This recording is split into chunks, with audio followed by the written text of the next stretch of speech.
माली साल 2024 ऐं 25 पूरो थियण वारो आहे। हुकूमतूं नए माली साल जी बजट तयारियुनि में आहिनि, पर हिन माली साल में सिंध जे आम माण्हूअ खे छा मिलियो?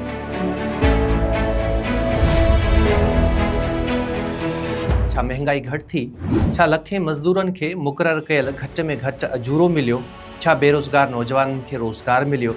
छा सरकारी अस्पतालुनि में दवाउनि जी खोट ख़तम थी वई? छा शहरनि ऐं ॻोठनि जा बुनियादी मसइला हल थिया? इन्हनि समूरनि सवालनि जा जवाब अॼु ताईं नहकार में ई आहिनि। पर जेकॾहिं को तबिको जंहिंखे हिन साल भरपूर फ़ाइदो मिलियो त उहे आहिनि सिंध जा चूंडियल नुमाइंदा।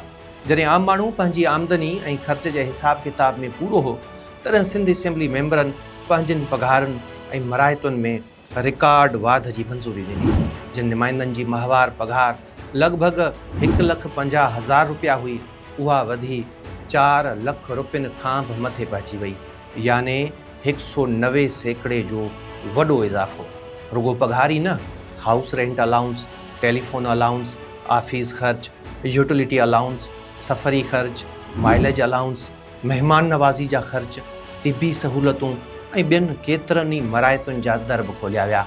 याने हिकु पासे अवाम लाइ बचत जा तर्स ऐं ॿिए पासे हुकुमराननि लाइ सहूलतुनि जा नवां बाब। दिलचस्प ॻाल्हि इहा आहे त जॾहिं मज़दूरनि जी पघार ते अमल दरामद जो सवाल कजे थो त वसीलनि जी खोट जो ज़िक्र कयो वञे थो। जॾहिं बेरोज़गारी ते ॻाल्हि थिए थी त मुआशी बहिरान जूं ॻाल्हियूं ॿुधण में अचनि थियूं। जॾहिं अवाम रिलीफ घुरे थो त ख़ज़ाने जी हालत जो हवालो ॾिनो वञे थो।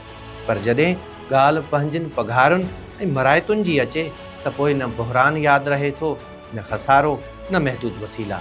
साल जी पुॼाणी ते कारकर्दगी जो हिसाब वठिजे त अवाम जे हिसे में अञा बि महांगाई, बेरोज़गारी, बिजली गैस जा ॻरा बिल ऐं अणॻणिया मसइला आहिनि। जॾहिं त इक़्तिदार जे अवाननि में वेठल नुमाइंदनि जे हिसे में वधायल पघारूं, वधीक अलाउंस ऐं बहितर मरायतूं। इहो ई सबबु आहे जो अवाम अॼु सवाल करे रहियो आहे, हिन माली साल में सभ खां वधीक फ़ाइदो आख़िर कंहिंखे थियो? सिंध जे किरोड़े अवाम खे या उन्हनि चंद माण्हुनि खे जेके अवाम जी नुमाइंदगी जी दावा कनि था?